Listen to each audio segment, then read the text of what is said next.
దక్షిణ కోస్తా railway zone అధికారికంగా ప్రారంభం కావడం చారిత్రాత్మక మైలురాయని ఏపీ సీఎం చంద్రబాబు నాయుడు హర్షం వ్యక్తం చేశారు. ఈ మేరకు ఎక్స్లో పోస్ట్ పెట్టారు. దశాబ్దాల కళ నెరవేరుతోందని, నూతన రైల్వే జోన్ ఉత్తరాంధ్ర రవాణా ముఖ చిత్రాన్ని సమూలంగా మారుస్తుందని అభిప్రాయపడ్డారు. కొత్త ఉపాధి అవకాశాలకు, పారిశ్రామిక అభివృద్ధికి బాటలు వేస్తుందని చెప్పారు. ఏపీని లాజిస్టిక్స్ హబ్గా మార్చేందుకు ఇదొక కీలక మైలురాయి కానుందన్నారు. తమ చిరకాల ఆకాంక్షను నెరవేర్చిన ప్రధాని నరేంద్ర మోదీ, రైల్వే శాఖ మంత్రి అశ్విని వైష్ణవులకు రాష్ట్ర ప్రజల తరపున హృదయపూర్వక ధన్యవాదాలు తెలుపుతున్నట్లు సీఎం పేర్కొన్నారు. గ్లోబల్ స్టార్ కొణిదెల రామ్ చరణ్ నటిస్తున్న భారీ చిత్రం పెద్ది ప్రీ రిలీజ్ ఈవెంట్కు విజయవాడ వేదిక కానుంది.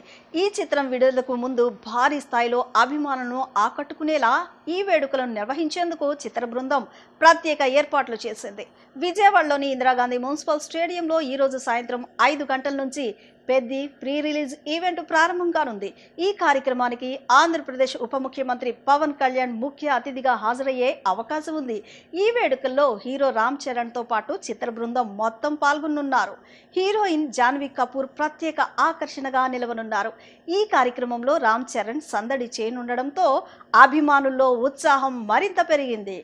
ఇప్పటికే విజయవాడ నగరంలో మెగా అభిమానుల సందడి కనిపిస్తోంది. ఈ సినిమాపై అంచనాలను మరింత పెంచేలా ప్రీ రిలీజ్ ఈవెంట్ను గ్రాండ్గా నిర్వహించేందుకు నిర్వాహకులు భారీ ఏర్పాట్లు చేస్తున్నారు. అభిమానుల కోసం ప్రత్యేక సదుపాయాలు, భద్రత ఏర్పాట్లు కూడా చేపడుతున్నారు. భారీ అంచనాల మధ్య తెరకెక్కిన పెద్ది సినిమా జూన్ 4వ తేదీన ప్రపంచ వ్యాప్తంగా విడుదల కానుంది.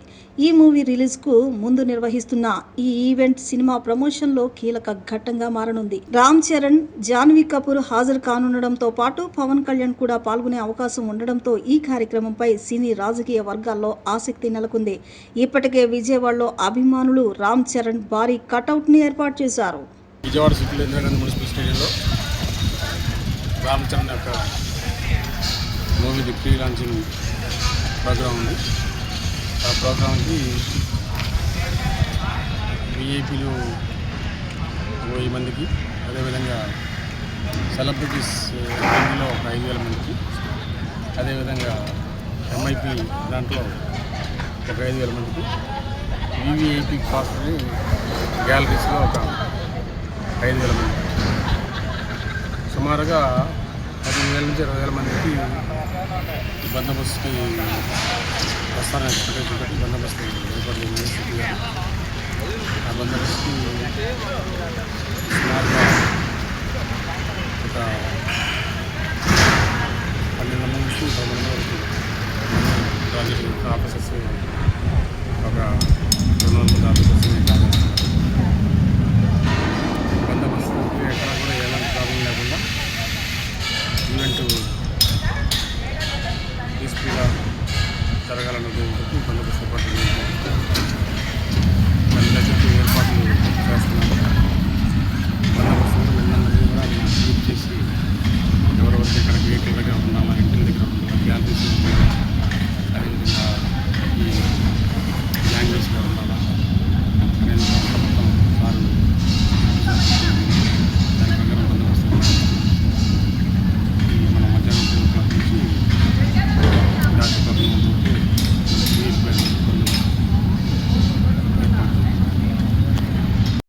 నిరుద్యోగులకు ఉద్యోగాలు రాకూడదని గొడ్డలి బ్యాచ్ కంకణం కట్టుకుని డిఎస్సిపై ఫేక్ ప్రచారం చేస్తున్నారని శాప్ చైర్మన్ రవినాయుడు విమర్శించారు.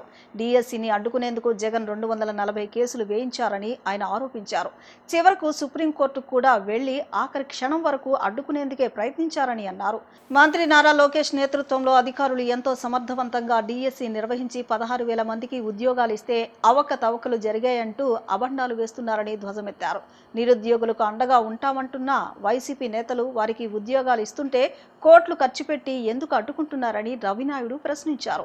ఇప్పటికైనా డిఎస్సిపై ఫేక్ ప్రచారం మానుకోవాలని ఆయన హితవు పలికారు. స్పోర్ట్స్ కోటాలో అవినీతికి పాల్పడినట్లు చేస్తున్న ఆరోపణలను ఆయన తీవ్రంగా ఖండించారు. ఎలాంటి ఆధారాలు లేకుండా ఉద్యోగులు పొట్టకొట్టే ప్రయత్నం చేస్తున్నారని మండిపడ్డారు. నన్ను ప్రతిపక్ష హోదా కూడా లేకుండా చేసిన నిరుద్యోగులు, యువతకు జీవితాలు కూడా సర్వనాశనం అయిపోవాలని కంకణం కట్టుకున్నట్టు Jaganmohan Reddy and co batch గొడ్డలి పార్టీ వ్యవహరిస్తోంది. నిరుద్యోగులపై గత 1.5 సంవత్సరంగా గొడ్డలి పోటు వేస్తూనే ఉన్నారు. వాళ్ళు జాబ్ ఇస్తే ఈరోజు నిందలు. ఒక్కసారి వెనక్కి తిరిగి చూస్తే 2019 ఎలక్షన్లో ఊరూరా తిరిగారు జగన్మోహన్ రెడ్డి. మేనమామంగా ఉంటా, నిరుద్యోగులకు అండగా ఉంటా, నేను వస్తే మెగా డిఎస్సి పెడతా, జాబ్ క్యాలెండర్ విడుదల చేస్తా, మిమ్మల్ని అందరినీ ప్రభుత్వ ఉద్యోగులుగా మార్చేస్తానని చెప్పాడు. చివరన ఆయన ఓట్లన్నీ గుద్దించుకున్నారు. గుద్దించుకున్న తర్వాత ఏం చేశాడు? అధికారంలోకి వచ్చిన తర్వాత 2 సంవత్సరాలు 3 సంవత్సరాలు అవుతోంది. నిరుద్యోగులు రోడ్డు మీదకి వచ్చారు. ఎప్పుడు మెగా డిఎస్సి ప్రకటిస్తావు జగన్మోహన్ రెడ్డి గారు అని ప్రశ్నిస్తే అసెంబ్లీ సాక్షిగా అసలు టీచర్ ఉద్యోగాలు ఎక్కడ ఖాళీగా ఉన్నాయని చెప్పారు వాళ్ళ విద్యాశాఖ మంత్రి ఈయన కలుసుకొని. అసలు టీచర్ ఉద్యోగాలే ఖాళీగా లేవని చెప్పారు. ఉంటే కదా మేము భర్తీ చేయగలుగుతామని చెప్పారు. లాస్ట్కి ఇంకా 2 నెలలు ఎలక్షన్ ఉండగా తూతూ మంత్రంగా అది భర్తీ చేయాలని కాదు, నాటకాలు ఒక 6,000 పోస్టులతో ఒక నోటిఫికేషన్ ఇచ్చారు. అన్నీ లోపభూయిష్టంగా కోర్టుకు వెళ్ళారు. నిరుద్యోగులు కోర్టుకు వెళ్తే అక్కడ కోర్టులో వాటన్నిటిని పెండింగ్లో పడిపోయాయి.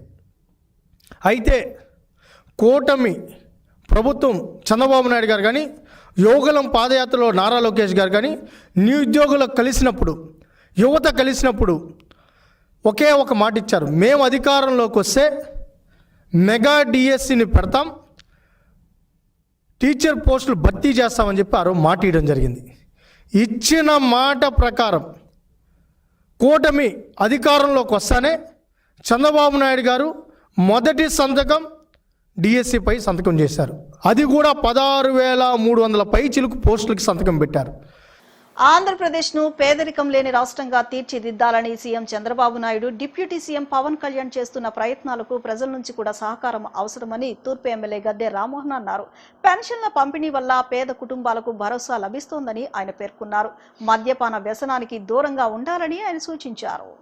14వ డివిజన్ పడమట రామాలయం వద్ద తూర్పు ఎమ్మెల్యే గద్దె రామ్మోహన్ పెన్షన్ల పంపిణీ నిర్వహించారు.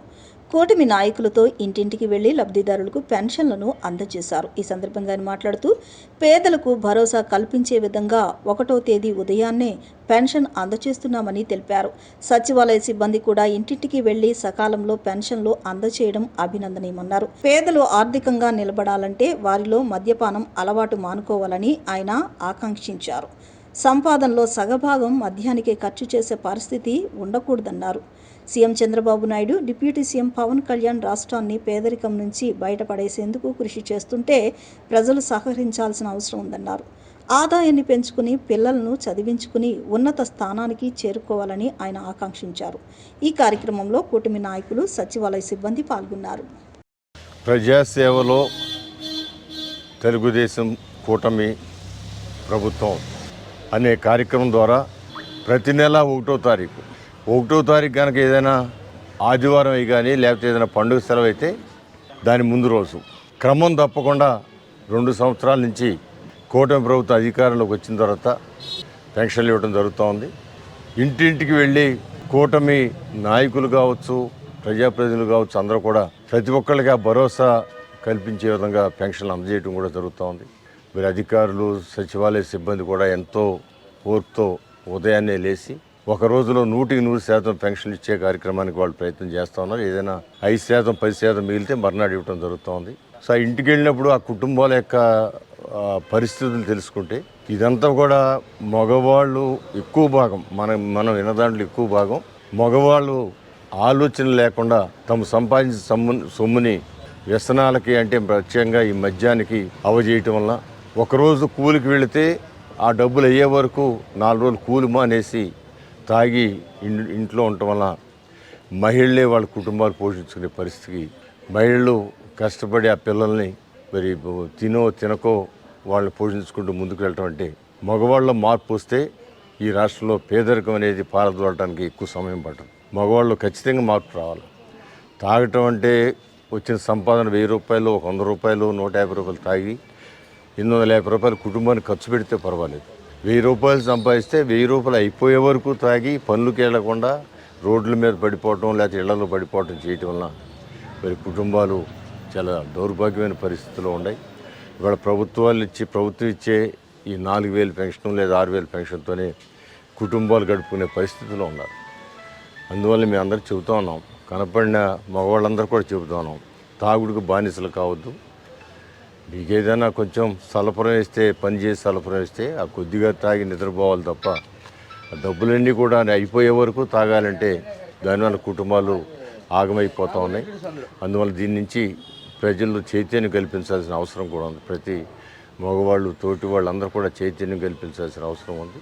పేదల సంక్షేమమే కూటమి ప్రభుత్వ ప్రధాన లక్ష్యమని మైలవరం ఎమ్మెల్యే వసంత కృష్ణ ప్రసాద్ అన్నారు. త్వరలోనే అర్హులైన వారందరికీ నూతన పెన్షన్లను మంజూరు చేయనున్నట్లు ఆయన ప్రకటించారు. అమరావతి అభివృద్ధితో పాటు సంక్షేమ పథకాల అమల్లోనూ రాజీ పడే ప్రసక్తే లేదని ఎమ్మెల్యే తేల్చి చెప్పారు.